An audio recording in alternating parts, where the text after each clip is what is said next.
വളരെ ഒരു ഉത്കണ്ഠ ഉണ്ടാക്കുന്ന തരത്തിലേക്ക് SIR-ന്റെ കാര്യങ്ങൾ പോയിക്കൊണ്ടിരിക്കുകയാണ്.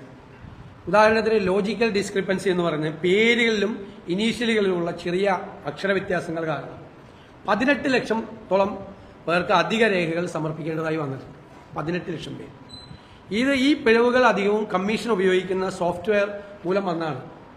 ഈ ആപ്ലിക്കൻസിന്റെ കുഴപ്പം കൊണ്ട് വന്നതല്ല, സോഫ്റ്റ്വെയറിന്റെ കുഴപ്പം കൊണ്ട് വന്നിട്ട് 18 ലക്ഷം പേര് ലോജിക്കൽ ഡിസ്ക്രിപ്പൻസി എന്ന് പറഞ്ഞ് ചെറിയ അക്ഷര വ്യത്യാസങ്ങൾ കാരണം വന്നിട്ടുണ്ട്. ഇതിന് പൗരന്മാരെ ബുദ്ധിമുട്ടിക്കുന്നതിൽ നിന്ന് കമ്മീഷൻ പൂർണ്ണമായി പിന്മാറണം. ലോജിക്കൽ ഡിസ്ക്രിപ്പൻസി കാരണം BLO ആപ്പിൽ ജനറേറ്റ് ചെയ്ത നോട്ടീസ് ഉണ്ട്. ഈ 18 ലക്ഷം പേർക്ക് ജനറേറ്റ് ചെയ്തിരിക്കുകയാണ് നോട്ടീസ്, ഹിയറിങ്ങിനുള്ള നോട്ടീസാണ്. അത് കംപ്ലീറ്റ് പിൻവലിക്കണമെന്ന് ഞങ്ങൾ ആവശ്യപ്പെടുകയാണ്. അത് BLO-മാർ പോയി തന്നെ അത് കറക്റ്റ് ചെയ്ത് കൊടുക്കണം. ഇലക്ഷൻ കമ്മീഷന്റെ സോഫ്റ്റ്വെയറിൽ വന്ന തെറ്റുകൾ മൂലവും കറക്ഷൻസ് വരുന്നതിന് വീണ്ടും ഈ ആളുകളെ വിളിച്ചു വരുത്തി ഹിയറിംഗ് കൊടുക്കുക. അതിന് കൃത്യമായ ഡയറക്ഷൻ പോകണം. ചെയ്യാമെന്ന് ഇലക്ഷൻ കമ്മീഷൻ സമ്മതിച്ചാണ്, പക്ഷെ അത് പ്രോപ്പറായിട്ട് ആ ഡയറക്ഷൻ പോകുന്നില്ല. അത് പല സ്ഥലത്തും BLO-മാർ അത് ചെയ്യുന്നില്ല, ഈ കറക്ഷൻസ് ചെയ്യുന്നില്ല. ലക്ഷക്കണക്കിന് ആളുകൾ വോട്ടർ പട്ടികയിൽ നിന്ന് പുറത്തേക്ക് പോകേണ്ട ഒരു സ്ഥിതിയായിരിക്കും. പിന്നെ അനധികൃത വോട്ട് നീക്കൽ എന്ന് പറഞ്ഞുകൊണ്ട് ഫോം 7 വ്യാപകമായി ദുരുപയോഗം ചെയ്യുന്നതാണ്. ഇത് തടയാനുള്ള കർശന നടപടികൾ ഇലക്ഷൻ കമ്മീഷൻ സ്വീകരിക്കും.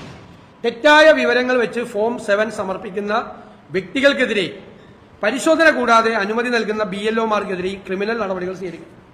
തെറ്റായ വിവരങ്ങൾ വെച്ചുകൊണ്ട് ഒരാളെ വോട്ടർ പട്ടികയിൽ നിന്ന് നീക്കാൻ വേണ്ടിയിട്ട് ഫോം 7 വെച്ച് അപേക്ഷ കൊടുക്കുക. അത് കൃത്യമായി പരിശോധിക്കാതെ ഈ ആളെ അറിയിക്കാതെ, ആളെ നോട്ടീസ് കൊടുക്കാതെ. ഇപ്പൊ എന്റെ പേര് വോട്ടർ പട്ടികയിൽ നിന്ന് നീക്കം ചെയ്യണമെങ്കിൽ ഒരാൾ തെറ്റായ വിവരങ്ങൾ വെച്ച് ഫോം 7 നോട്ടീസ് കൊടുത്ത് എന്റെ പേര് റിമൂവ് ചെയ്യാണ്, ഞാൻ അറിയുന്നില്ല. പ്രോപ്പറായിട്ടുള്ള പരിശോധന BLO-മാർ നടത്തുന്നില്ല. വ്യാപകമായി ഇത് സംസ്ഥാനത്തുടനീളം നടക്കുന്നതായി ശ്രദ്ധയിൽപ്പെട്ടിട്ടുണ്ട്. പ്രത്യേകിച്ച് മലബാറിലെ ജില്ലകളിൽ ഇത് വളരെ കൂടുതലാണ്. തുറന്നു പറയാമല്ലോ, മലബാറിലെ ജില്ലകളിൽ ഇത് വളരെ കൂടുതലാണ് എന്ന് ശ്രദ്ധയിൽപ്പെട്ടിട്ടുണ്ട്.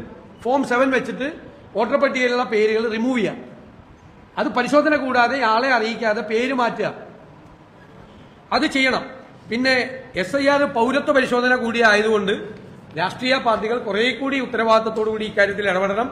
രാഷ്ട്രീയ വൈരാഗ്യം മൂലം എതിർ പാർട്ടി പ്രവർത്തകരെ വോട്ടർ പട്ടികയിൽ നിന്ന് നീക്കാൻ ഫോം 7 ദുരുപയോഗം ചെയ്യും എന്നുകൂടി ഞങ്ങൾ അഭ്യർത്ഥിക്കുകയാണ്. പുതിയതായി വോട്ട് ചേർക്കുന്നവർക്ക് ഫോം 6-ഉം ഫോം 6A-യുമാണ്. വോട്ട് നീക്കം ചെയ്യപ്പെടുന്നവർ ഫോം 7 ആണ്. ഫോമിലെ തിരുത്തലുകൾ ഫോം 8 ആണ്. ഇത് ബൂത്ത് അടിസ്ഥാനത്തിലുള്ള പട്ടിക വെബ്സൈറ്റിൽ പ്രസിദ്ധീകരിക്കുകയും രാഷ്ട്രീയ പാർട്ടികൾക്ക് ലഭ്യമാക്കുകയും ചെയ്യണം. അടിയന്തരമായി തെരഞ്ഞെടുപ്പ് കമ്മീഷൻ ഈ കാര്യത്തിൽ ഇടപെടണം. ഞങ്ങൾ തെരഞ്ഞെടുപ്പ് കമ്മീഷൻ ഇത് സംബന്ധിച്ച പരാതി ഞങ്ങൾ സമർപ്പിക്കുകയാണ്. അടിയന്തരമായി ഇടപെടണം.